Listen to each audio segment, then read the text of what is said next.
Good morning, ladies and gentlemen. My name is Clay, and I am the Bucks believer. In today's video, I am going to be previewing the upcoming two-game baseball series style set between the Milwaukee Bucks and the Toronto Raptors. This is the second and third matchup between these two teams, as in the first matchup of the season, the Bucks were able to come out on top with a 115-108 victory. Both of these two teams are coming into this series a little bit banged up and on a bit of a losing streak, as the Bucks lost 3 straight games to end their Western Conference road trip, and the Raptors have lost their last 2 games in the absence of their best perimeter defensive player in OG Anunoby. He is out for this upcoming game, as is Yuta Watanabe and Patrick McCaw for the Raptors. And for the Bucks, they will once again be without Jrue Holiday, their starting point guard, who has been battling with the health and safety protocols in the past week or so. For this game, it is going to be very important to keep an eye on the backcourt matchup. With Holiday being out, the Bucks don't really have a reliable option to stop both Kyle Lowry and Fred VanVleet. They'll be able to put Donte DiVincenzo on one of those two, but with Bryn Forbes being the other starter in the backcourt, at least one of FVV and Kyle Lowry are going to have a mismatch on them at all times. VanVleet has been the best player for the Raptors so far this season, and he's a borderline all-star level player thus far. He's averaging 20 points and 7 assists on 41% from the field, 38% from 3, and 91% from the line.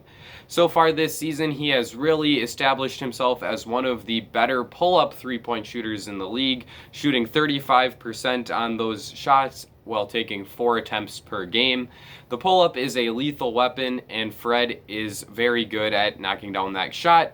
He's also a high-level passer who is capable of getting into the mid-range and knocking down a floater shot. I think that this is probably the matchup for Bryn Forbes, as VanVleet is a very small guard, and Bryn should be capable of at least keeping him in front. However, Fred should be able to take advantage a little bit of the mismatch that he'll have with Bryn on him. So I think that he is a guy to keep your eye on if you're looking for a Raptors player that could potentially go off. And Fred is certainly capable of that, as proven by his 54-point effort just a couple of weeks ago. The other member of this backcourt, Kyle Lowry, has taken a bit of a step back from the level of player he has been in years past, but he is still very good, as he's averaging 18 points, 5 rebounds, and 6 assists on 45, 38, 87 shooting splits. Kyle Lowry is one of the best shooters in the NBA, and that has been where his game has experienced a ton of growth over the past couple of years since he arrived in Toronto. The Bucks certainly are going to be worried about his ability to knock down difficult jump shots, and I think that this is the matchup for Donte DiVincenzo. Lowry has a strength advantage on Donte, so there's a chance that he'll be able to drive on him, but I think that Donte should be able to do an adequate job on Lowry. Off the bench, this is a series in which Torrey Craig could be very impactful.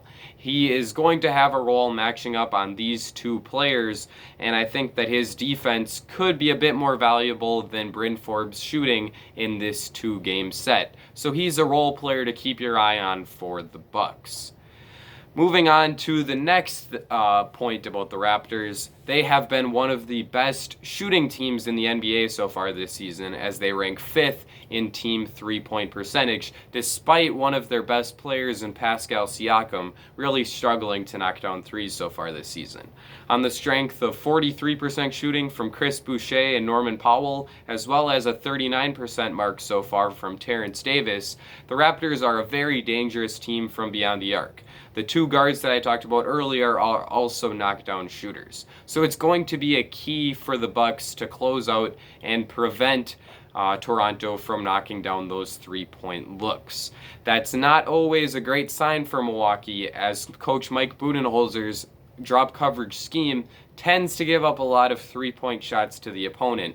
So whether or not the Raptors are able to get hot from beyond the arc could be a big swing factor in these games. The Raptors are also one of the more aggressive defensive teams in the NBA.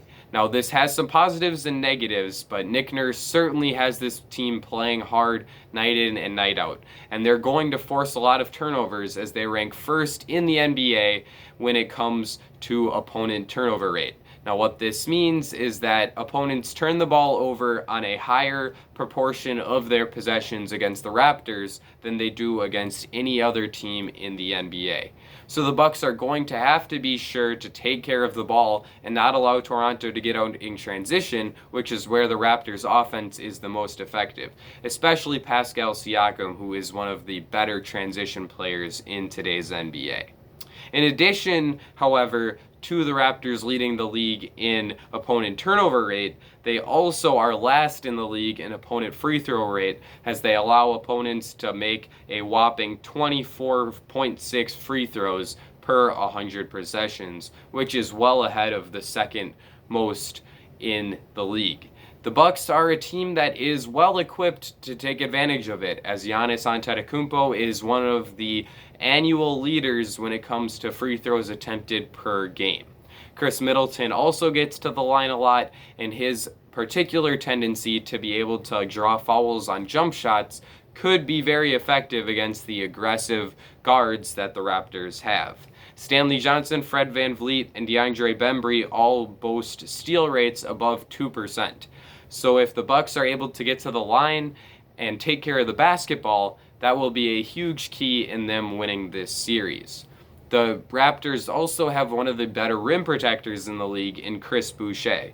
Boucher has an 8.8 block rate so far this season, which means that he blocks 8.8% of opponent 2-point shots throughout the season, which is second in the league, as I said before, behind only Indiana's Miles Turner. So the Bucks are going to have to be creative in the lane in order to finish over Boucher. His partner in crime at the 5 position in Aaron Baines is not nearly the same level of rim protector as Boucher. So when Boucher is out of the game, both to start out quarters as well as at other portions throughout the period, the Bucks can take advantage of the lackluster rim protection, and those are the times when they will be most effective attacking the basket. Pascal Siakam has a chance to be a big swing factor for the Raptors, though. So far this season, he's taken a huge step back from last year's All-NBA year. However, he's still been very good, averaging 21 points, 8 rebounds, and 5 assists on 46, 30, 80 shooting splits. However, this doesn't really show the kind of influence Siakam has had on the Raptors on the court.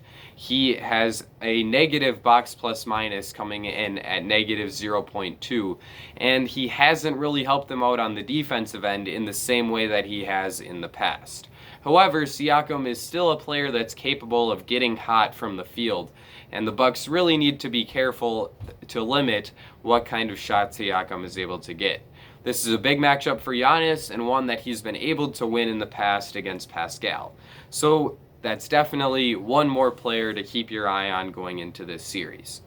Overall, to sum this up, the biggest keys for the Bucks in these two games are to take care of the ball, limit three-point looks, and make their free throws. If the Bucks do all three of those things, I think that they are very capable of sweeping the Raptors and taking both of these games to rewrite what has been a troublesome stretch for Milwaukee. The Jrue Holiday absence hurts, and the Raptors' backcourt could certainly take advantage of that. But if the Bucks do what I listed out in those key points, I think that they will be just fine. I think that I've covered everything that I wanted to cover. If you are someone who loves all things Bucks, then go ahead and subscribe to this channel, as I will be having non-stop Bucks content as the season continues. If you enjoyed this video, leave a like and let me know in the comment section down below what you thought. I think that that's going to be it for me, Bucks fans. I will see you all again very soon.